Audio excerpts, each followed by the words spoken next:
Mereka melakukan hal ini mungkin memang dalam keadaan terpaksa, atau bisa juga karena ingin mengetahui dari segi pasien rasanya dioperasi. Tindakan harus diperhitungkan dengan matang. Namun kita akui bahwa dokter di bawah ini mempunyai nyali yang besar untuk mengoperasi dirinya sendiri. Berikut dokter yang berani membedah dirinya sendiri. Leonid Rogozov.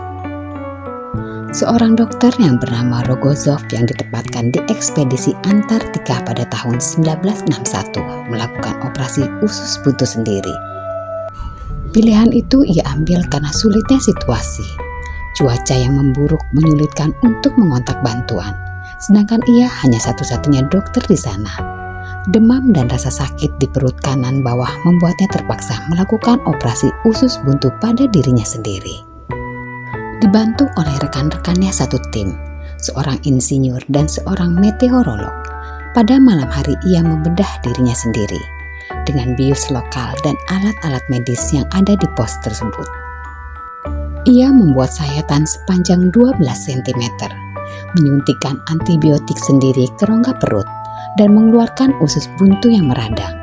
Sang dokter berhenti sejenak setelah sekitar 30 menit mengoperasi karena merasa pusing dan penglihatannya samar-samar. Dan setelah itu, ia melanjutkan kembali operasinya. Operasi berlangsung sekitar 1 jam. Sang dokter berkebangsaan Rusia itu pun pulih dalam 5 hari, dan 2 hari berikutnya jahitan operasinya dilepas. Evan O'Neill Kane.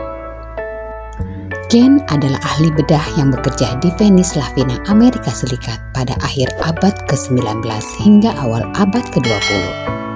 Pada 15 Februari 1921, ia membuang usus buntunya untuk memahami bagaimana rasanya menjalani prosedur itu dari kacamata pasien. Usia Ken waktu itu 60 tahun. Ia juga punya tujuan lain, memperkenalkan pembiusan atau anestesi lokal dalam operasi bedah. Sebab saat itu operasi usus buntu masih didominasi oleh pemakaian bius total. Selama operasi ia dikelilingi sekaligus diawasi oleh timnya. Operasi ini memakan waktu sekitar 30 menit. Ia menyatakan saat itu anggota tim terlalu panik. Namun 2 minggu kemudian, Ken sudah benar-benar sembuh dan kembali ke pekerjaan rutinitasnya mengoperasi pasien. Gilanya lagi, operasi mandiri itu pun bukan yang pertama juga bukan yang terakhir. Pada tahun 1919, ia mengamputasi salah satu jarinya yang terkena infeksi. Sedangkan operasi ketiga ia lakukan pada tahun 1932 ketika usianya 70 tahun untuk mengobati hernia inguinalisisnya sendiri. Nama Ken pun tersohor akibat operasi-operasi mandiri tersebut. M. Alexander Zaykov. Hernia inguinalis agaknya dulu menjadi masalah bagi banyak orang. Namun ilmu kedokteran belum semaju sekarang, sehingga muncul dokter lain yang nekat menjalani operasi mandiri.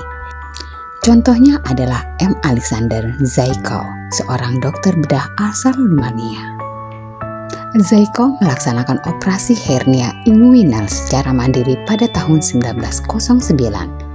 Kala itu ukuran hernianya sudah sebesar telur ayam. Pembiusan baru berhasil setelah percobaan beberapa kali selama 25 menit. Operasi berlangsung selama 1 jam.